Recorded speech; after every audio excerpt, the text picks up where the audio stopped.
सासू माँ बदल गई। कहानी उस घर की है जहाँ बहू और बेटी को एक माना जाता था, लेकिन फिर अरे शिखा बेटा, तू रसोई में क्यों घुसी रहती है? जा, रोटी मैं बना लूंगी। नहीं नहीं माँ जी, आप बैठिए, बस सारा खाना बन ही गया है। श्वेता को बोल देती हूँ, वो खाना लगा देगी सबका। सॉरी भाभी, मेरे पास वक्त नहीं है। माँ, मुझे पैसे देना, पार्लर जाना है। हाँ हाँ चली जाना, भाभी को भी ले जाना। वो भी जाने को बोल रही थी पार्लर, पर पहले ना मदद कर दे उसके खाना लगाने में। देख माँ, वो बहू है, उसे बहू रहने देना, इतना सर पर मत चढ़ा भाभी को। श्वेता, ज्यादा मत बोला कर। बहू और बेटी में कोई फर्क नहीं होता है। जा जाकर काम कर। ननद को माँ का भाभी से इस तरह प्यार करना बिल्कुल अच्छा नहीं लगता। वो बार बार किसी न किसी तरह माँ को भाभी के खिलाफ भड़काती रहती, लेकिन कोई फायदा ना होता। एक रोज, अरे बेटे किशन, जा बहू को कहीं घुमा कर ला, सारा दिन घर में काम करती रहती है। हाँ हाँ माँ, हम लोग जा रहे हैं ना गोवा। अच्छा जी, भाभी ने तो हमें बताया भी नहीं। वैसे तो सारी पंचायत करती है, ये गोवा वाली बात क्यों छुपा गई हमसे?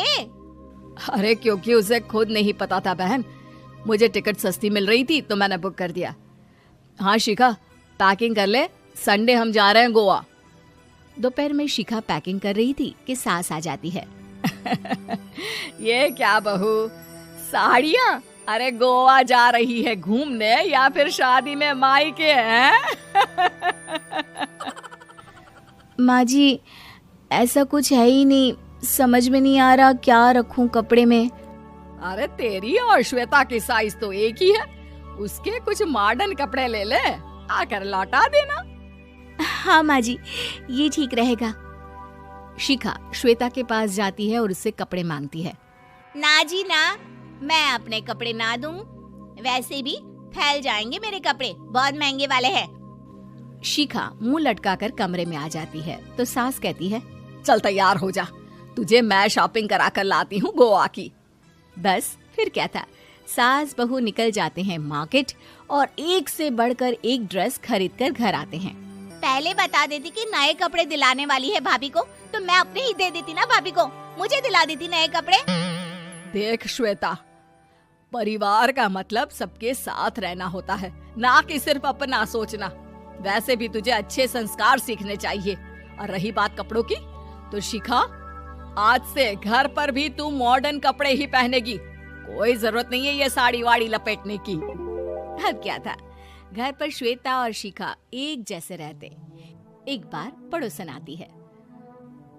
अरे बेटा, अपनी माँ को तो बुलाना जरा, बात करनी है। शिखा सास को बताती है और रसोई में चली जाती है। ये आपकी बेटी बहुत बड़ी हो गई है, इसके लिए एक रिश्ता है, कहो तो बता दूं। ये बेटी नहीं बहू है, घर में सब एक जैसा ही रहता है। वैसे मेरी बेटी भी बड़ी हो गई है, कोई रिश्ता हो तो जरूर बताना। पड़ोसन रिश्ता लेकर उन लोगों के घर आती है। तब श्वेता की होने वाली सास कहती है, तो ये घर है, कितने मंजिल का है? और ये बहू ने आपकी क्या पहन रखा है, जीन्स टॉप? अरे भाई, साड़ी वाड़ी नहीं है क्या इसके पास? देखिए, सर्दी है तो साड़ी में बहू कैसे मैनेज करती, वैसे पहनती है साड़ी भी। देखिए, हम लोग ठहरे पैसे वाले लोग, कोई कमी नहीं है हम लोगों के पास पैसों की, बहुत पैसे हैं, जमीन, नौकर चाकर, कार, सब कुछ है, लेकिन घर में संस्कारी बहू चाहिए। समझ रही हैं ना आप? सास कुछ कहती कि श्वेता बोल पड़ती है, हाय रे, नौकर चाकर से लेकर जमीन, कार, पैसा, हाँ, मुझे रिश्ता मंजूर है मुझे। अरे रुक जा श्वेता, मैं बात कर रही हूँ ना। देखिए, हम लोगों के घर इतनी आजादी नहीं मिलेगी। अरे हाँ कर देना माँ, हाँ कर दे जल्दी से। सास क्या करती, बेटी की शादी ऐसे घर में कर देती है जहाँ ना उनके विचार मिलते हैं और ना ही आचार। शादी के बाद एक रोज फोन पर, श्वेता बेटा, एक बार घर आ जा, बहुत दिल करता है तुझे देखने का। माँ, वो घर पर बहुत काम होता है, कैसे आऊँ? बड़ा घर है, लेकिन आने जाने वालों की लाइन ही लगी रहती है। बेटा मैं तो जानती थी उस घर का हाल, लेकिन तू ही नहीं मान रही थी। माँ देख, हर घर का यही हाल है। तेरी बेटी को यहाँ घूंघट हटाने की परमिशन नहीं है और एक तरफ भाभी स्कर्ट पहनकर घूम रही है। बेटा मुझे क्या पता था कि मेरी बेटी को ससुराल के नाम पर पिंजरा मिल जाएगा। अच्छा माँ, फोन रखती हूँ, सास को गर्मा गर्म रोटी खिलानी है। तुम लोगों की तरह नहीं कि एक रोटी बनाओ, एक सब्जी बनाओ, फिर सारा दिन फ्री होकर घूमो। सास फोन तो रख देती है, लेकिन सोच में पड़ जाती है कि एक तरफ बेटी जिसे कोई आजादी नहीं, वहीं दूसरी तरफ बहू जिसे देखकर लगता ही नहीं कि उसकी शादी भी हुई है। अगले रोज, शिखा, अरे ओ शिखा। हाँ माँ, क्या हुआ? कुछ चाहिए आपको? मैं जिम जा रही थी। जिम के कपड़ों में बहू को देखकर सास को घूंघट में अपनी बेटी का ख्याल आता है। देख बहू, घर में बहू की तरह रहा कर। इतने टाइट कपड़े पहनकर जिम जाना पसंद नहीं मुझे। जा जाकर रोटी बना। रोटी? माँ अभी तो शाम के 6 बजे हैं, इस वक्त रोटी? अब क्या मेरे खाने पीने पर भी पहरा है? अरे जब मर्जी तब मैं अपने घर में खा भी नहीं सकती क्या? बहू को अजीब लगता है। वो समझ नहीं पाती कि जो सास कल तक इतनी सपोर्टिव थी, उन्हें अचानक से क्या हो गया। वो किचन में जाती है, गरम रोटी के साथ 2 तरह की सब्जी, रायता, सलाद सब लेकर सास के पास आती है। माँ जी, खाना।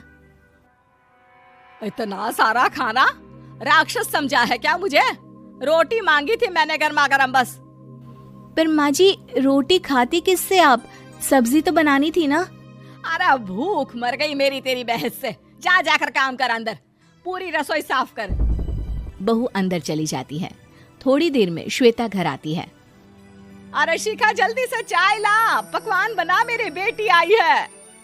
अरे नहीं नहीं माँ, ड्राइवर बाहर खड़ा है। मैं तो घर का कोई सामान खरीदने के बहाने यहाँ आ गई हूँ, मुझे जाना होगा। अरे बेटा, पर कितने दिनों बाद देख रही हूँ तुझे, रहने आ जाना 2-4 दिन के लिए। आ जाऊंगी माँ, जब मेरी सास मरेगी तब। मैं तो रोज मन्नत मानती हूँ कि मेरी सास मर जाए तो अच्छा है। अच्छा चल, जा रही हूँ माँ। हे भगवान, कैसे कैसे दिन देखने पड़ रहे हैं मेरी बेटी को। सास अंदर जाती है, जहाँ श्वेता की जिम वाली सहेली का फोन आया होता है। क्या बात है, आज जिम नहीं आई? अरे पता नहीं यार, आज माँ को क्या हो गया अचानक। पर खैर कोई नहीं, लगता नहीं कि मैं अब जिम आ पाऊंगी। शिखा स्पीकर पर बात कर रही थी, जिसे सास सुन रही थी। यार ये सास ना होती ही ऐसी है। मैं तो कहती हूँ बुढ़िया जल्दी मरे और तू आराम से जिए। शिखा को सहेली की बात पर गुस्सा आ जाता है। माँ के मरने की कौन सा बच्चा दुआ मांगता है मोहिनी? आगे से ऐसी बात मेरे सामने मत करना। हमारे घर की शोभा ही माँ है। क्या हुआ जो थोड़ी सख्ती दिखा रही है? उसमें भी कोई ना कोई उनकी भलाई ही होगी। मैं तो कहती हूँ भगवान मेरे जैसी सास सबको दे, जो सिर्फ माँ की तरह है। सास वाली तो कोई बात ही नहीं है उनमें। सास ये बात सुन रही थी। उनकी आंख में आंसू आ जाते हैं कि क्यों वो बेटी की किस्मत में बहू को भी भागीदार बना रही थी। शिखा, अरे ओ शिखा, क्या हो गया? जिम नहीं जाना क्या?